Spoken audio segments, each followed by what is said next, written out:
Now on Netflix, inspired by the unbelievable true story of a fake hitman, comes the new movie, Hitman, from Academy Award nominee Richard Linklater. At 96% certified fresh on Rotten Tomatoes, critics are calling Hitman a smart, sexy crime thriller with surprises at every turn. Starring Glenn Powell and Adria Arjona, Hitman. Now playing on Netflix and in select theaters. Rated R. We took it all. We brought them to our land. An endless night, ember hot and icy cold. The rage of the earth. We made this curse. Carved it in the blood on our backs. We did not see. We could not, but she did. And in the end... What will I become? Senua's Saga. Hellblade 2. Play it now with Game Pass.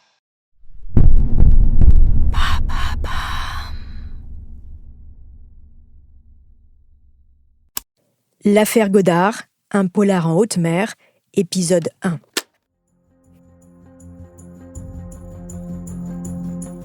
C'est l'histoire d'une famille qui se volatilise. Un feuilleton judiciaire digne des romans d'Agatha Christie.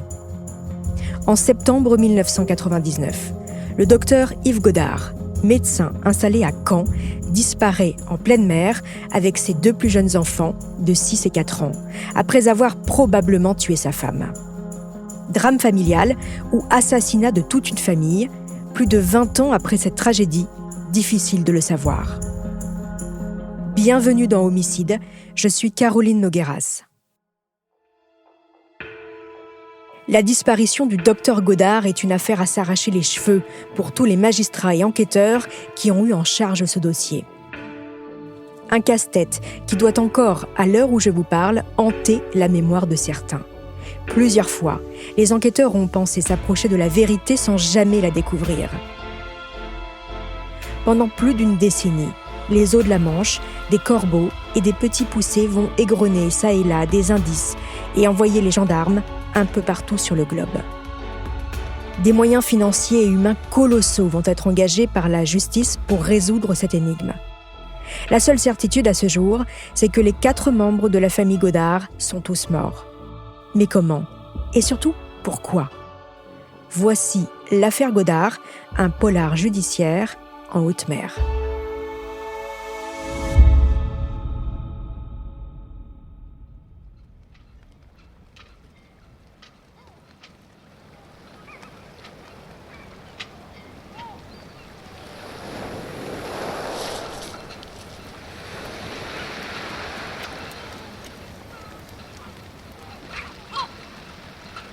« 5 septembre 1999. Les températures sont encore douces pour la saison sur les côtes bretonnes. La mer est calme. C'est un temps idéal pour les marins de la côte.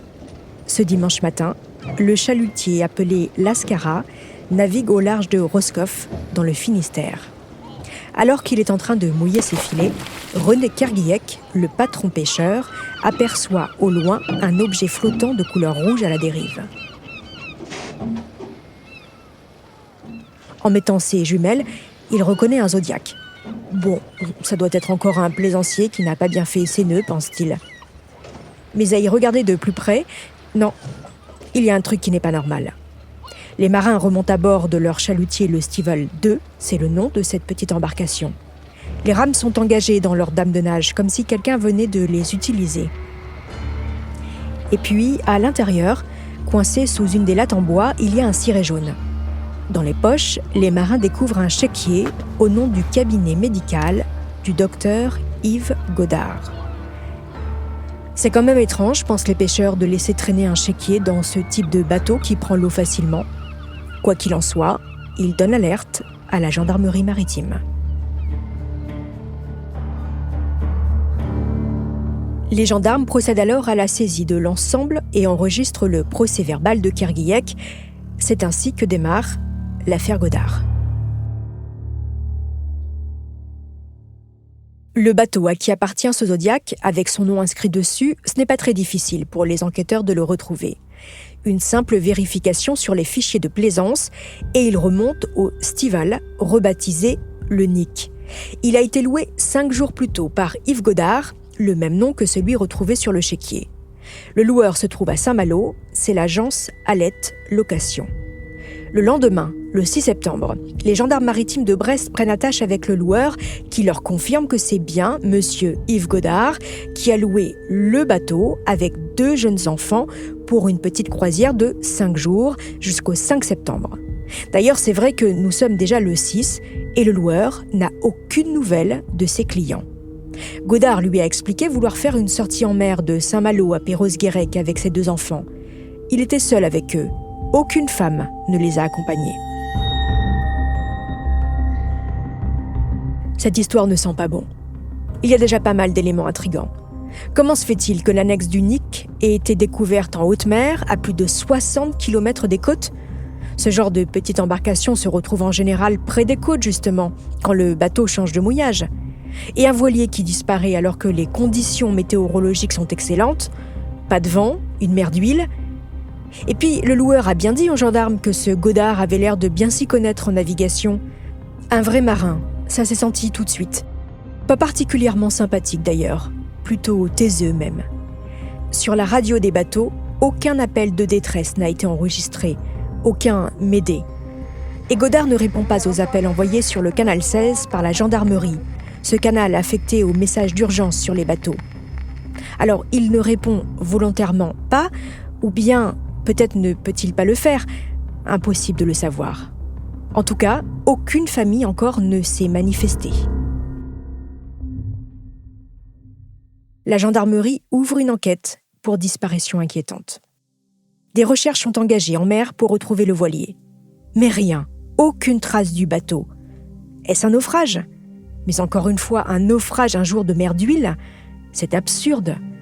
Et puis quand bien même, un bon marin aurait eu le temps de monter dans un canot de survie.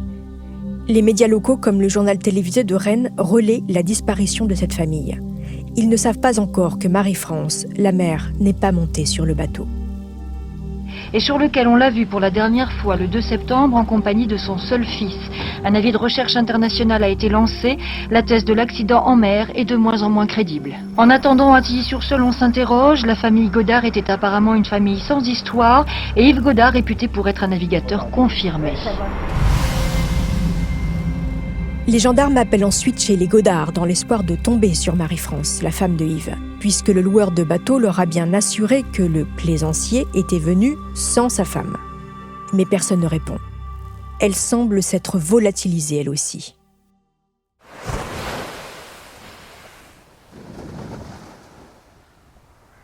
Mardi 7 septembre au matin. Toujours aucune nouvelle de la famille Godard. Les gendarmes maritimes de Brest sont arrivés à Saint-Malo. Sur le parking des Sablons, non loin du port, le véhicule de Yves Godard, un combi Volkswagen blanc, n'a pas bougé depuis le 1er septembre au matin. Les hommes de la gendarmerie font le tour de la camionnette. À travers les vitres, ils aperçoivent un pull à col roulé sur un siège. À l'avant, le cendrier déborde de mégots de cigarettes. Il y en a même coincé dans les grilles d'aération avec des traces de rouge à lèvres, probablement les mégots de Marie-France. Il y a aussi quelques jouets d'enfants, des livres, des compresses et 2 ampoules de morphine vides. Les enquêteurs ouvrent alors le haillon arrière du véhicule et la porte latérale. Et là, ça leur saute aux yeux. Oui, des traces de sang, grossièrement nettoyées. On ne voit que ça. Il y en a partout, dans le coffre principalement, et elles sont récentes. Du détergent a été certainement utilisé. La bouteille de myrrhe est à peine entamée, mal vissée. Un corps a-t-il été transporté dans ce véhicule ? L'enquête pour disparition inquiétante vient de prendre une toute autre tournure, celle d'une enquête criminelle.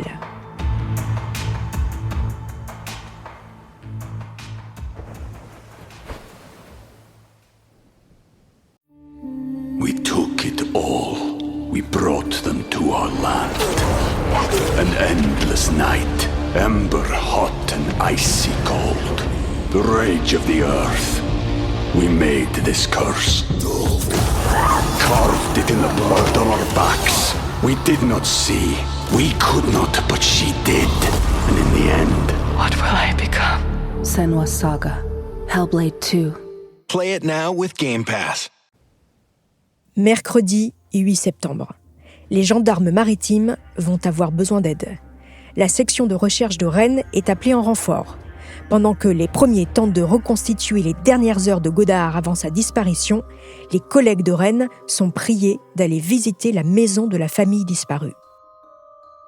La brigade locale vient aussi prêter main forte au cas où. Le maire est appelé comme témoin, ainsi que le restaurateur du village. Les Godard habitent à la sortie de Tilly-sur-Seuil, une petite bourgade à l'ouest de Caen, en Normandie. Une fermette modeste, mais non dénuée de charme. À première vue, les gendarmes ne constatent rien d'anormal.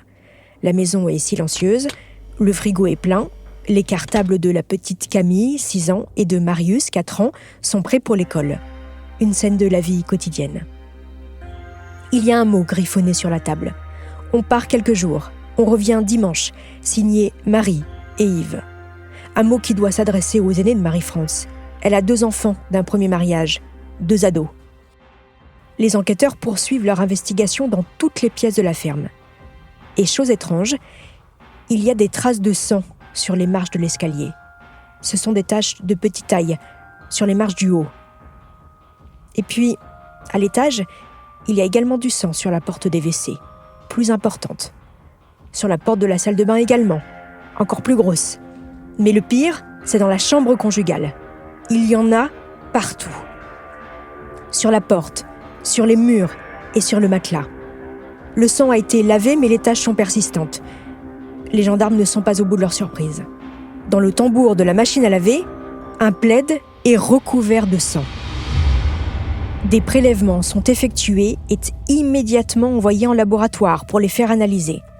Dans la salle de bain, les enquêteurs récupèrent les brosses à dents de toute la famille afin de récupérer des empreintes génétiques. Évidemment, ils procèdent à une enquête de voisinage. Il y a bien la voisine qui a croisé Godard le 1er septembre à 9h du matin avec ses 2 enfants dans le combi. Elle est allée le saluer quand elle l'a vu quitter sa maison. Il lui a expliqué partir quelques jours en mer et lui a demandé si elle pouvait s'occuper de leur chat. Elle a trouvé cela étrange car d'habitude, Yves vient lui demander au moins la veille quand il part en week-end. Et il fournit les croquettes. Et puis, il y a quand même l'école des enfants qui a repris. Étonnant de partir si tard. Mais bon, la voisine n'a pas voulu poser trop de questions. Les gendarmes procèdent à des fouilles tout autour de la maison des Godard, en vain.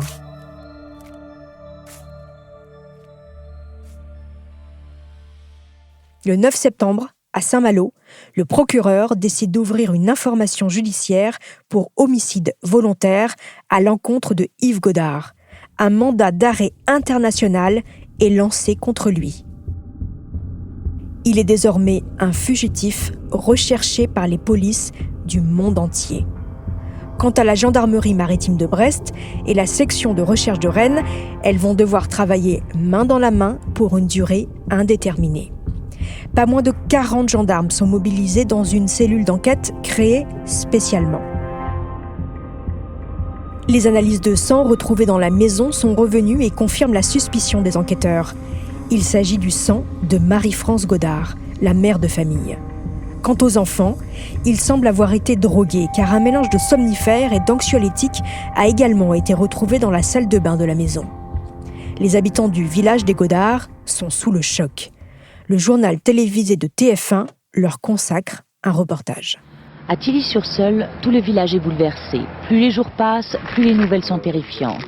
Hier, on apprenait avec certitude que le sang retrouvé dans la maison de la famille Godard appartenait bien à Marie, la femme du docteur Godard.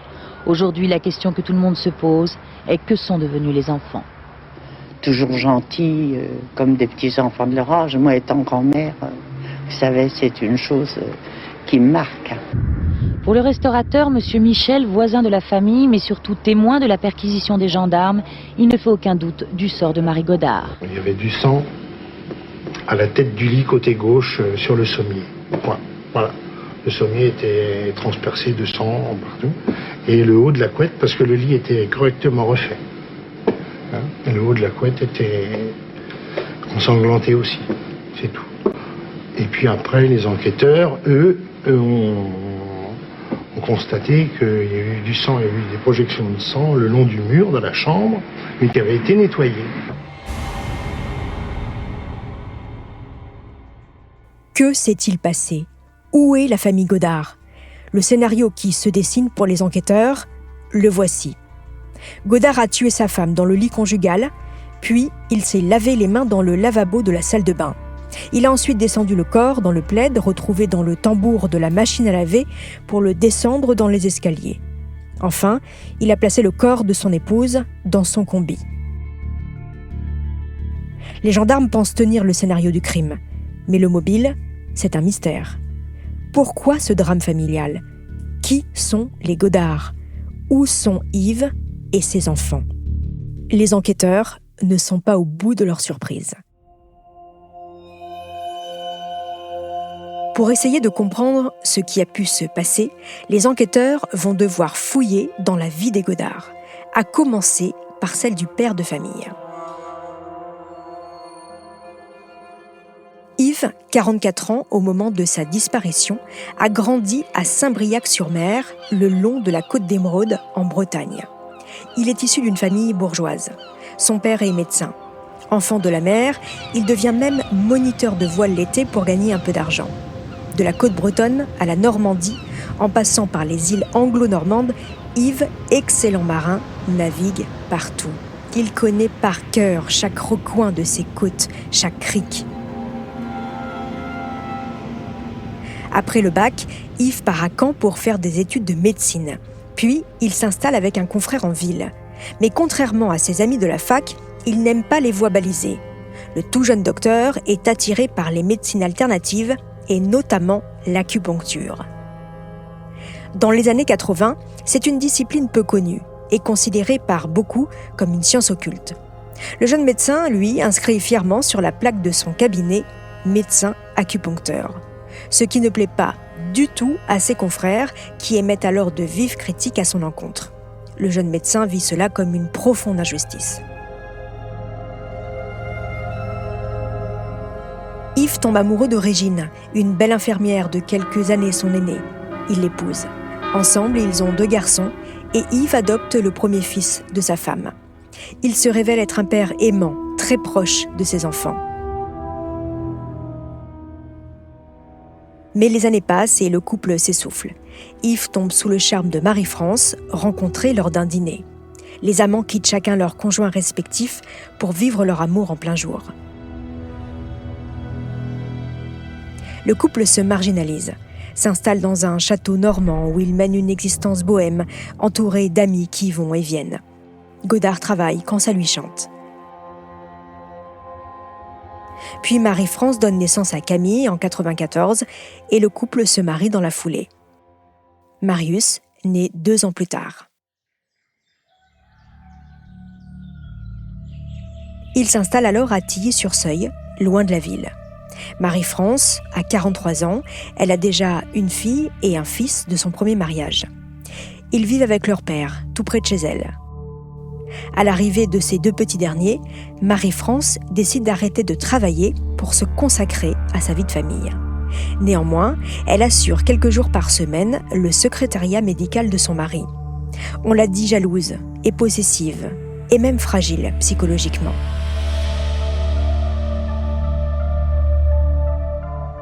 Yves s'est éloigné de ses fils aînés qui n'apprécient pas sa nouvelle femme. Il souffre de cette situation. Comme avec eux, à l'époque, le médecin est un père très présent pour les 2 petits derniers. Le docteur Godard n'est décidément pas un généraliste comme les autres. Il n'a que faire des qu'en dira-t-on et poursuit sa pratique de l'acupuncture. Il se forme également à l'homéopathie, la sophrologie. Désormais, il s'associe même à des radiesthésistes et des magnétiseurs. Il pratique l'hypnose et il s'intéresse aussi à la réincarnation. Bref, Yves Godard est un anticonformiste qui va le payer cher. En 1996, le couperet tombe.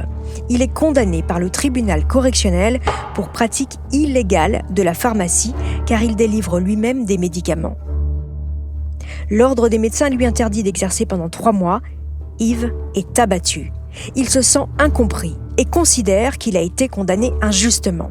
En tous les cas, cet événement malheureux va définitivement changer Godard. Puisque la société le rejette, il prend la décision de ne plus en accepter les codes. Il a entendu parler d'une organisation syndicale qui exhorte ses adhérents, étouffés par les charges sociales, à la désobéissance civile. La CDCA, la Confédération de défense des commerçants et artisans, qui revendique 200 000 adhérents. L'organisme est connu pour ses actions musclées, comme ce jour d'octobre 1995, où des manifestants mettent la ville de Bordeaux à feu et à sang. Écoutez ce reportage de TF1 à l'époque. Vers 16h, ce sont 3000 personnes qui se donnent rendez-vous près de la préfecture dans le centre-ville. Provocation, jet de pierre, très vite, le ton monte à nouveau. Et 1 heure plus tard, un groupe d'une dizaine d'hommes pénètre dans les locaux de cette caisse régionale d'assurance des commerçants. Elle sera à son tour dévastée par les flammes. À la tombée du jour, le centre de Bordeaux semble en état de siège. Les points de friction se multiplient et de nombreux feux sont allumés dans les principales artères de la ville. Godard rejoint cette organisation aux accents poujadistes et décide de ne plus payer ses cotisations sociales. URSSAF, assurance maladie, il ne veut plus en entendre parler. Sur les conseils du leader de cette étrange organisation, le docteur Godard, confiant dans cette nouvelle famille qu'il s'est trouvée, ouvre des comptes bancaires dans des paradis fiscaux et organise son insolvabilité. Sa maison, son cabinet médical, ses différents biens immobiliers, rien n'est à son nom. Ses comptes en banque sont presque vides. Godard joue à un jeu dangereux. C'est en tous les cas ce que vont découvrir les enquêteurs en fouillant dans son cabinet médical. Le médecin croule sous les lettres de relance d'huissier auxquelles il ne répond jamais. Depuis 1996, sa dette s'est accumulée. Il doit des sommes abyssales. À l'automne 1999, il est redevable de 2 millions de francs à l'administration fiscale, soit l'équivalent de 300 000 euros. La famille Godard est endettée jusqu'au cou. Marie-France en souffre terriblement. C'est en tous les cas ce qu'elle écrit dans son journal intime, découvert par les gendarmes à leur domicile. Le couple va mal. Il s'est éloigné. Marie-France en a parlé à son psychiatre. Un psychiatre dont elle semble même être tombée amoureuse. Yves Godard confie à certains de ses amis le malaise qui s'est installé dans son couple. Autre élément particulièrement perturbant. Au cabinet du docteur Godard, son carnet de rendez-vous est totalement plein du 1er au 5 septembre. Mais alors, si Godard avait bien prévu cette sortie en mer, pourquoi avoir maintenu des consultations ? Les gendarmes rappellent alors une par une chaque personne inscrite dans l'agenda et devinez quoi ? Tout est faux. Aucune n'avait rendez-vous chez le médecin. Avec tous ces éléments, les enquêteurs en sont convaincus. Yves Godard a organisé sa fuite et il semble que Marie-France ne faisait pas partie de sa nouvelle vie. Il l'aurait donc tuée avant de disparaître. Les gendarmes n'ont alors qu'une obsession, retrouver le fugitif. Ils vont alors tenter de reconstituer les derniers jours de Godard avant sa disparition. Et là encore, les éléments troublants sont nombreux.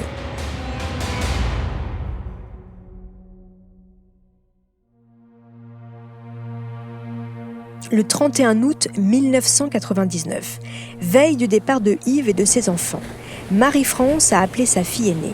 À aucun moment, elle n'a parlé d'une quelconque virée en bateau le lendemain. D'ailleurs, Marie-France déteste la mer. Impossible de la faire monter sur un bateau. Yves Godard a réservé son voilier dès le 25 août pour 5 jours de croisière. Le jour du départ, le 1er septembre, avant d'embarquer, il fait quelques courses. Il achète des produits d'entretien, des sacs poubelles, des bonbons, des paquets de biscuits et une bouteille de whisky. Pas vraiment les courses idéales pour se nourrir plusieurs jours en mer. L'après-midi, avec ses 2 enfants, il quitte le port de Saint-Malo à bord du voilier Le Nic. 2 jours plus tard, en fin d'après-midi, il est contrôlé par une vedette des douaniers entre le Cap d'Erquy et le Cap Fréhel. L'un des douaniers est monté à bord pour un contrôle de routine. Depuis le pont, il dit avoir aperçu les jambes d'une fillette sur la banquette de la cabine qui semblait profondément endormie. Godard lui a expliqué qu'il faisait une petite croisière avec ses 2 enfants jusqu'à Perros-Guirec. le douanier a remarqué une housse de planche à voile sur le pont. Rien de particulièrement étonnant. L'agent des douanes est reparti, mais avec un étrange sentiment. Il a dit à ses collègues, en revenant sur sa vedette, « Ce type a une tête à avoir jeté sa femme par-dessus bord. » Puis, plus rien. Les derniers témoignages s'arrêtent là. Jusqu'à ce que les eaux de la Manche s'invitent à nouveau dans l'enquête. Le 16 septembre 1999, 11 jours après la découverte du petit Zodiac, ce sont des plaisanciers qui découvrent cette fois-ci un gilet de sauvetage appartenant au Nick, au large des îles anglo-normandes de Guernesey et d'Aurigny, à une centaine de kilomètres de la baie de Saint-Brieuc. Pas du tout à l'endroit où le Zodiac du Nick a été retrouvé. Mais ce n'est pas le plus étrange. 23 septembre 1999. Alors que le jour se lève sur la plage de Limbé, sur la côte anglaise, comme à son habitude, une vieille dame se promène. Elle aperçoit au loin un radeau de survie de couleur rouge, ce qui se gonfle automatiquement en cas de naufrage. Le radeau est immédiatement renvoyé en France. Il s'agit de celui du Nick. À l'intérieur, on y découvre un bâton de sucette et quelques éléments pileux, mais impossible de les exploiter. Fait inhabituel, le toit de toile du radeau a été découpé volontairement. Il a disparu. C'est désormais 3 éléments du bateau loués par le médecin qui ont été retrouvés en mer. Le Zodiac, le gilet de sauvetage et le canot de survie, à 3 endroits complètement différents. L'hypothèse de la fuite du médecin devient alors moins évidente pour les enquêteurs. En effet, selon les experts du service hydrographique et océanographique de la marine, il est impossible que ces 3 éléments du voilier aient pu être retrouvés aussi éloignés les uns des autres. Non, ils ont forcément été délibérément éparpillés. Une sorte de mise en scène. Et puis ce radeau de survie à moitié bricolé, arraché, c'est vraiment étrange. Quant au sort de Marie-France Godard, eh bien désormais les avis divergent chez les enquêteurs. Certains se demandent même si elle ne se serait pas finalement suicidée. À ce stade, vous l'aurez compris, c'est une somme d'éléments divers dont aucun ne s'imbrique les uns avec les autres.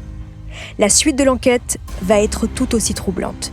Un mystérieux corbeau va amener les gendarmes vers de nouvelles pistes du côté de l'Angleterre et de l'Écosse, cette fois-ci.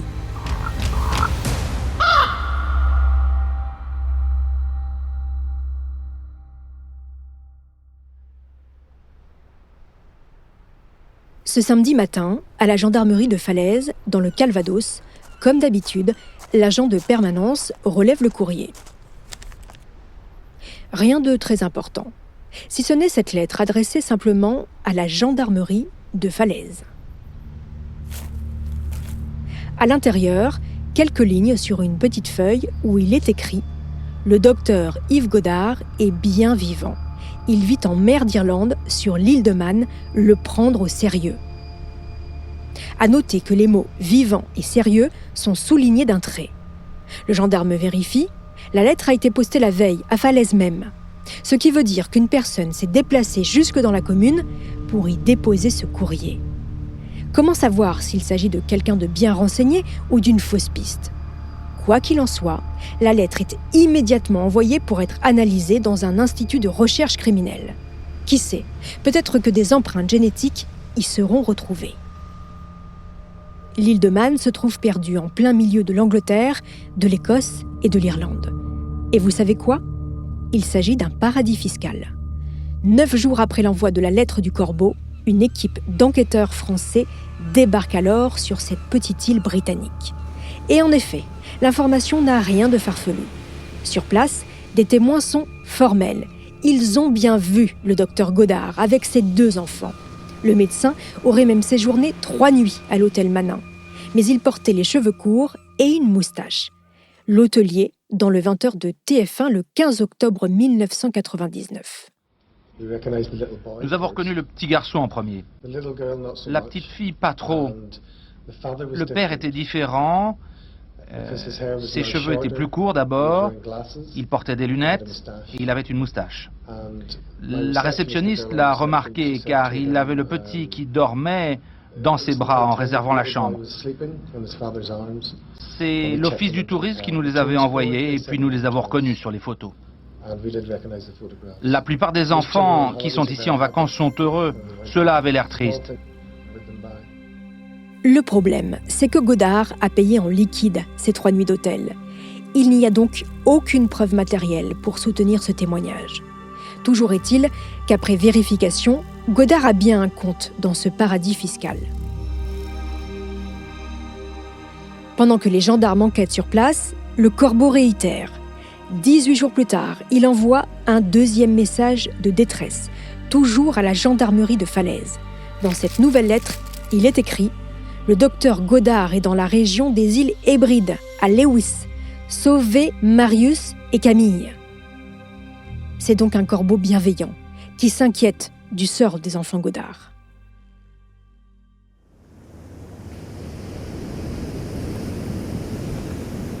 L'île Lewis se situe dans l'archipel écossais et il s'agit aussi d'un paradis fiscal.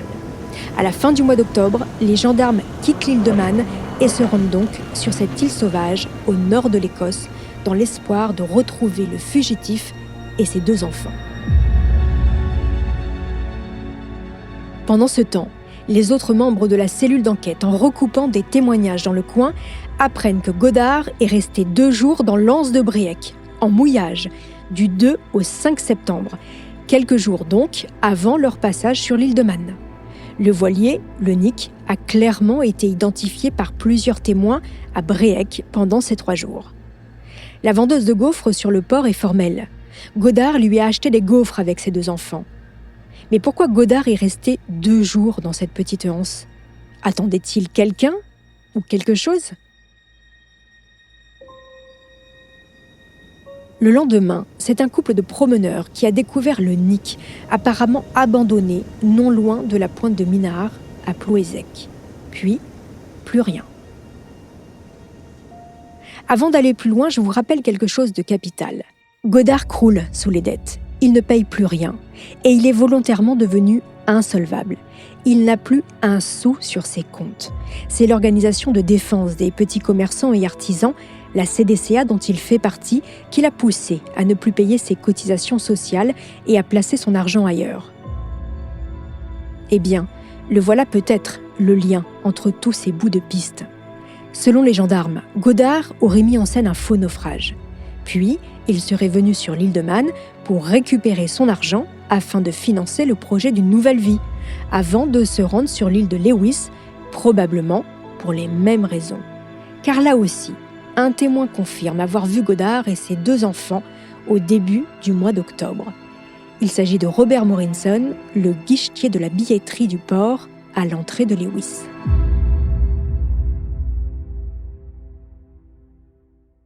Sur cette île du bout du monde, la police locale accepte de prêter main forte à ses homologues français. Sauf que les gendarmes vont jouer de malchance.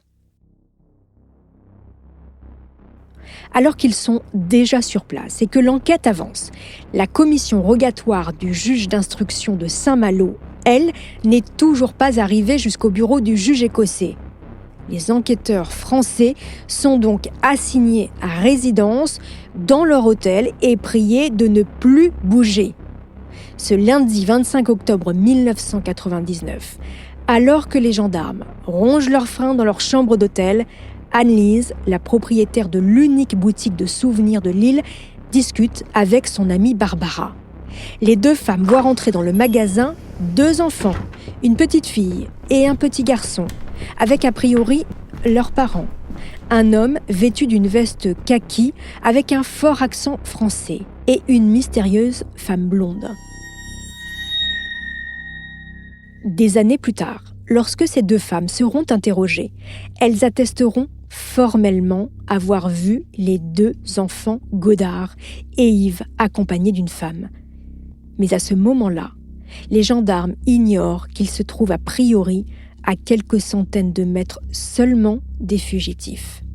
Ce n'est qu'en 2003, lorsqu'ils reviendront à Lewis, qu'ils auront connaissance de ce rendez-vous manqué. Ils apprendront également par les enquêteurs irlandais que Goddard se serait enfui jusqu'à Thurso, dans l'extrême nord de l'Irlande. En tous les cas, en cette fin d'automne 1999, avec les témoignages recueillis, les gendarmes repartent avec la certitude que le médecin et ses enfants ne sont pas morts et toujours en fuite. La section de recherche de Rennes n'a plus qu'une carte à jouer, retrouver le corbeau pour le faire parler.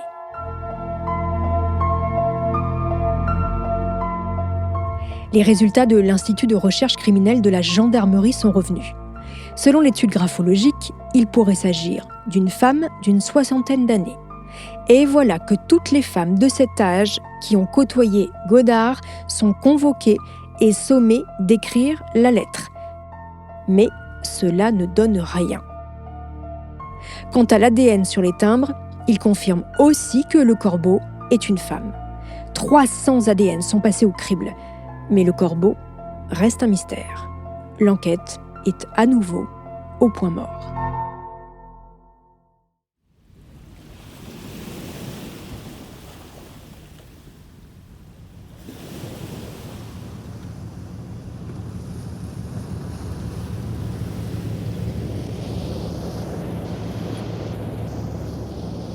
« 6 juin 2000, 9 mois après la disparition des Goddard. Jérôme Cabaret, marin-pêcheur, navigue avec ses collègues à bord de son chalutier dans la baie de Saint-Brieuc. Quand, sur les coups de 2h du matin, l'équipage remonte dans ses filets un crâne humain.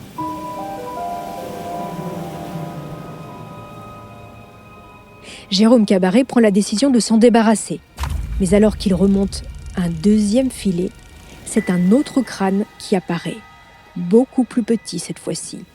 Jérôme Cabaret est au micro des reporters du journal de Rennes. Mes gars ont trié le poisson, on a récupéré, ils ont récupéré un haut de crâne avec un œil, enfin il y avait l'œil de décider, puis il y avait juste le haut du crâne. Alors dans l'affolement, dans la panique un petit peu, je vous avoue que quand ça vous arrive en pleine nuit, c'est un peu macabre. Alors je leur ai dit, débarrassez-vous de ça. Vers 4h moins le quart, lorsqu'on a reviré le chalut, cette fois-ci, la surprise, c'est qu'il y avait un autre crâne beaucoup plus petit, et cette fois-ci entier, quoi, avec, on voyait bien le dessin des yeux, du nez, et le crâne était intact, il restait quelques dents, et voilà, quoi, c'était une découverte un peu macabre cette nuit, hein.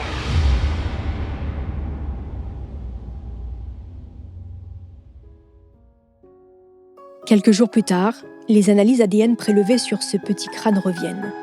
Il s'agit de celui de Camille, la fille de Yves Goddard.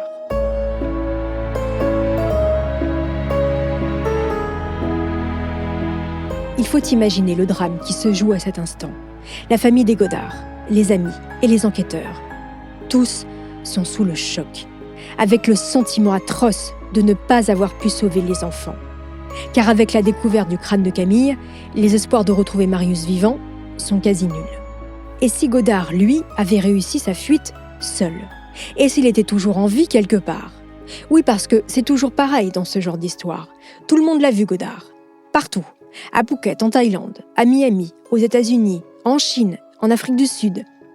Que des fausses pistes. Car si on se pose 2 secondes, comment expliquer que aucun port ne l'ait reconnu ni pris ses papiers, ni jamais arrêté? Il y a quand même un mandat d'arrêt international contre lui depuis 1999. En tous les cas, à ce stade de l'enquête, voici ce que pensent les gendarmes. Goddard a abandonné son voilier dans l'anse de Briec. Peut-être même qu'il a bénéficié d'un complice qui s'est chargé de récupérer le voilier. Puis, il s'est rendu par un autre moyen sur les îles anglo-normandes. Voilà, on en est là. Après, plus rien.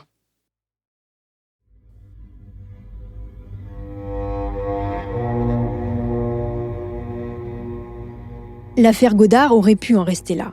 Une somme de témoignages plus ou moins crédibles, des fausses pistes, un imbroglio judiciaire. Sauf que de nouveaux événements vont à nouveau relancer l'enquête. Le 11 février 2001, sur l'île des Ébiens, près de Saint-Malo, en fin d'après-midi, le regard d'une promeneuse est attiré par une carte en plastique sur la plage. C'est une carte de l'ordre des médecins et elle appartient au docteur Yves Godard. Comment cette carte a pu se retrouver ici, 1 an et demi après la disparition des Godard ? 10 jours plus tard, au même endroit, c'est une autre carte de la BNP cette fois-ci, qui est retrouvée au nom de Yves Godard. Après analyse scientifique, les experts sont formels. Les cartes ne viennent pas du large.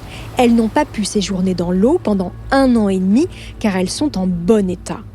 Le 24 mai 2001, c'est une 3e carte qui est découverte, une carte de crédit revolving. Puis, quelques jours plus tard, c'est une carte d'une mutuelle privée à Bristol, souscrite par Godard, qui est cette fois-ci retrouvée. Mais à chaque fois, il n'y a aucun ADN dessus. Une chose est sûre, une personne les a conservées et les dépose une par une volontairement sur la plage. Pour les enquêteurs et le nouveau juge d'instruction, c'est à devenir fou.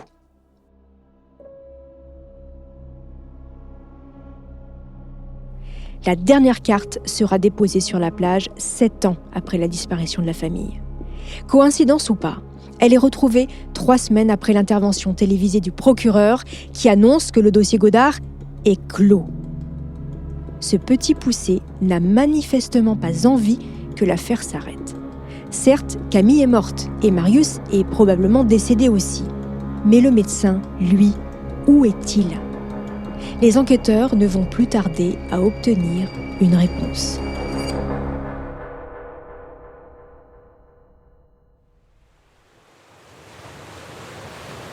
Jusqu'à ce 16 septembre 2006, c'est encore la mer qui va donner un nouveau coup d'accélérateur à l'enquête. Des pêcheurs remontent dans leur filet un fémur et un morceau de tibia près de l'île de Batz. Écoutez le témoignage du marin-pêcheur. J'ai pensé tout de suite à Godard parce que il y avait un de mes collègues qui avait trouvé son embarquement en 99 à peu près à cet endroit-là. On virait les filets normalement et on a trouvé le fémur et le tibia qui étaient pris dans les filets. On les a mis de côté. On a pensé tout de suite, on a rigolé en pensant à Godard. Et effectivement, c'était ça. En rentrant au port, on a été voir les gendarmes maritimes, puisqu'il y a une station maintenant à Roscoff. Et ils ont fait un rapport. J'ai passé 2 heures chez eux. La mer est grande, mais finalement, c'est tout petit.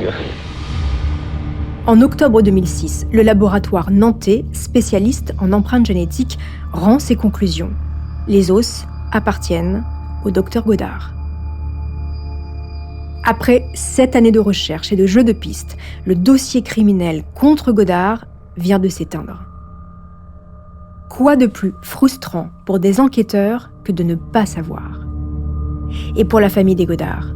Car vous imaginez bien que la preuve de la mort du docteur Yves Godard ne répond à aucune des questions que tous se posent. Godard est mort, mais comment ? Et surtout, pourquoi ? S'est-il suicidé après avoir tué ses enfants et sa femme ? Ou l'histoire est-elle totalement différente ? Quelqu'un lui voulait-il du mal ? Pour aller plus loin dans cette histoire, je suis avec Éric Lemasson, journaliste et auteur du livre « L'assassinat du docteur Godard », paru aux éditions Les Arènes. Éric Lemasson, bonjour. Bonjour. Merci beaucoup d'avoir accepté mon invitation. Et avant de commencer, je tiens à préciser que votre livre m'a beaucoup aidé pour écrire mon podcast. Éric, d'abord, quel est votre sentiment général sur ce fait divers et pourquoi en avoir tiré un livre ? Mon sentiment général, c'est que c'est une des plus grandes énigmes de l'histoire judiciaire contemporaine de ces 20 dernières années. Et pour simplifier, je dirais que c'est à la fois une énigme à la Agatha Christie et en même temps, c'est que c'est une sorte de polar nordique à la Millennium qui mélange un drame familial, des destins personnels avec des organisations internationales, la mafia, les paradis fiscaux, la politique, etc. Bref, c'est Millennium cette affaire. Et là, en effet, un livre était nécessaire. Et justement, une question que je me pose, est-ce que vous avez eu un accès privilégié à l'enquête, au dossier ? Vous êtes aussi allé sur le terrain, on le ressent dans votre livre. Racontez-nous. Oui, oui. J'ai eu la chance incroyable, rare dans une carrière de journaliste, d'avoir accès à beaucoup de choses. Et en plus, dans cette affaire-là, pendant 10 ans, l'enquête était secrète. Le secret de l'instruction était extrêmement bien gardé, ce qui est rare. Donc il y a des pans entiers de l'affaire qui n'étaient jamais sortis dans les médias. Alors justement, il y a un élément sur lequel je souhaiterais vraiment revenir avec vous et qui prend, comme je le disais, une large place dans votre ouvrage, c'est cette organisation, la CDCA, dont moi j'ai parlé dans l'épisode 2 et à laquelle Godard adhère. Pouvez-vous nous expliquer déjà en quelques mots qu'est-ce que c'est que cette confédération et qu'est-ce que Godard vient chercher à travers elle? Cette Confédération de défense des artisans et des commerçants, c'est ce qu'on appelle un syndicat de commerçants en colère du type poujadiste dans les années 60, Nicou un peu après, etc. Ce qui donnera lieu plus tard en Bretagne à ce qu'on a appelé les bonnets rouges. Et finalement, c'est un peu les prémices aussi, d'une certaine manière, des gilets jaunes. Oui. C'est-à-dire, ce sont... la mentalité des petits commerçants, des artisans, c'est de travailler dur, travailler beaucoup et avoir l'impression, à tort ou à raison, peu importe, que l'État ne joue pas son rôle, l'État les vole de leurs recettes, etc. Et ils veulent créer un syndicat de défense, mais qui va dériver, qui va être très puissant. Des dizaines de milliers d'adhérents à travers la France, notamment en Bretagne et notamment dans le sud, dans le Languedoc, et qui va parallèlement à la défense des petits commerçants, leur dire « cessez de payer vos charges, cessez de payer vos cotisations, délocalisez vos entreprises, on s'occupe de tout, on va créer ce qu'ils ont fait et qui marchait bien, un syndicat, un système de sécurité sociale maison privée qui échappe au système français. » Godard, là-dedans, qu'est-ce qu'il vient faire? Lui, il a cette mentalité-là. Il y a des professions libérales, des avocats, des médecins qui sont exactement là-dedans aussi. Il y a des branches médicales. Et lui, au lieu d'aller vers un syndicat de médecins, il va rentrer dans cette CDCA, devenir un membre très actif mais très discret dans sa région. Il va devenir le trésorier, celui qui a le fichier des adhérents, et un peu l'idéologue, le conseiller. Il est intelligent, il est posé, etc. Et il va devenir la référence dans sa région de tous ces artisans et ces commerçants qui veulent échapper à l'État. Simplement, personne ne le sait parce qu'il compartimente sa vie. Alors justement, j'avance un petit peu dans l'histoire. Godard, en fait, il a organisé son évasion fiscale, vous l'expliquez très bien dans votre ouvrage. Et ce qui est très étonnant, c'est que tout le monde pense qu'il est à sec, et en réalité, il est richissime. Expliquez-nous. Il est les deux à la fois. C'est-à-dire qu'il y a une formule qui résume ça, c'est il organise son insolvabilité. Donc, il ne paye plus ses cotisations, maladie, retraite en tant que profession libérale, je viens de l'expliquer, il ne le fait plus, mais il donne son argent au système parallèle mis en place par ce syndicat de petits commerçants dans des paradis fiscaux, Île-de-Man, Madère, Luxembourg, etc. Et puis, parallèlement, il va prendre des crédits, il emprunte beaucoup, il emprunte même à ses patients. Il va amasser beaucoup d'argent et il va placer ça dans ces paradis fiscaux, dans le système mis en place, parallèle, mis en place par ce syndicat de défense des petits commerçants et artisans, et donc aussi de lui-même médecin. Et donc, il est à la fois fauché et il est harcelé par les huissiers dans le système officiel français, et il a une poire pour la soif, un magot à l'étranger, qu'il espère bien récupérer parce que son souhait le plus cher, c'est qui n'a pas rêvé de ça, tout arrêter, tout plaquer pour tout refaire à l'extérieur, refaire sa vie loin. L'homme qui voulait refaire sa vie, c'est ça, Godard, tout plaquer pour reconstruire tout ailleurs discrètement du jour au lendemain. Alors, sa fuite est organisée, on le comprend bien. Et sa femme, est-ce qu'elle fait partie du plan de départ? C'est une question qui est difficile. Je ne crois pas. Et je pense que c'est le petit grain de sable qui va faire tout enrayer. Lui, il organise, c'est absolument démontré par l'enquête judiciaire, il organise patiemment pendant des semaines et des mois son départ. La femme, elle, qu'est-ce qui se passe? Apparemment, il ne lui dit rien. Et le soir de son départ, il y a une explication, il y a probablement une dispute. Et peut-être personne ne le sait. Que s'est-il passé? Tu viens avec moi ou tu viens pas? Je pars demain matin, avec ou sans les enfants. Est-ce que son plan, c'était de partir seul, avec tout le monde ou seul? On ne peut pas le savoir. Toujours est-il que, apparemment, elle refuse. elle ne veut pas laisser ses premiers enfants, si je puis dire, derrière elle, tout en partant avec les 2 enfants qu'elle a eus avec le docteur Godard dans cette aventure, en plaquant tout du jour au lendemain. Et là, ça se passe très mal. C'est-à-dire un couple, ça dérape, il y a de la violence et hop, un coup de trop. Et après, probablement qu'il a fait disparaître le corps. Voilà. On ne sait pas où, c'est aussi le grand mystère de cette histoire. Mais j'ajoute qu'on peut à la fois être coupable d'un féminicide et en même temps victime, par ailleurs, d'une organisation mafieuse plus tard. L'un n'empêche pas l'autre. Et justement, on va y venir. Alors, juste une petite chose. Est-ce que, d'après vous, dans sa cavale, il a bénéficié d'un complice ? Clairement, oui. De plusieurs, un ou plusieurs. D'abord, le bateau n'a pas été sabordé, n'a pas disparu au fond de l'eau parce que tous les experts s'accordent à dire qu'on retrouverait des morceaux d'épave. Deuxièmement, les indices en mer, donc quand il disparaît, clairement, c'est organisé pour faire croire à une disparition en mer, mais rien ne correspond, ils sont éparpillés. Bref, tout ça a été démontré par les enquêteurs. Et en plus, il va y avoir un corbeau bienveillant qui envoie des messages aux enquêteurs, ça je le révèle dans mon livre, et qui est au courant de tout. Et puis il y aura, est-ce la même personne ou pas, ce fameux petit poussé, une main qui va déposer opportunément pour mettre les enquêteurs sur la bonne voie des cartes sur une plage en Bretagne. Justement, on en vient à ce que vous expliquez extrêmement bien dans votre ouvrage. Il y a selon vous 2 théories, en fait, sur cette fin d'histoire, si je comprends bien. Il est acculé, il va chercher son argent, mais il n'y a plus d'argent dans le paradis fiscal. Il tue ses enfants, il se suicide. Ou alors, et c'est là que c'est vraiment intéressant, c'est quelqu'un d'autre. Il est gênant, il est devenu gênant pour la CDCA, et on va l'éliminer. Est-ce que vous pouvez nous expliquer ça ? Dans cette affaire, là, on peut dire, il y a eu des non-lieux, mais il y a une sorte de vérité qui traîne, plus ou moins officielle, qui est que ce type s'est suicidé en tuant ses enfants. Pourquoi pas ? Tout montre au contraire que c'est probablement autre chose. Mais on ne sait pas tout. On ne sait pas tout. C'est-à-dire autre chose, est-ce que vous pouvez nous expliquer ? Eh ben, ce qui est démontré, c'est qu'il est allé d'île en île jusqu'au tout au nord de l'Écosse. Ça, c'est clair. Puis j'ai aussi lu dans le détail tous les procès-verbaux de la police de l'île de Man, de la police écossaise, des gendarmes français qui sont retournés plusieurs fois sur place, etc. J'ai rencontré des gens qui en parlent très bien, avec des détails où il n'y a pas de doute possible sur le fait qu'il était vivant avec ses enfants là-haut des mois après sa disparition. Et après, on perd sa trace.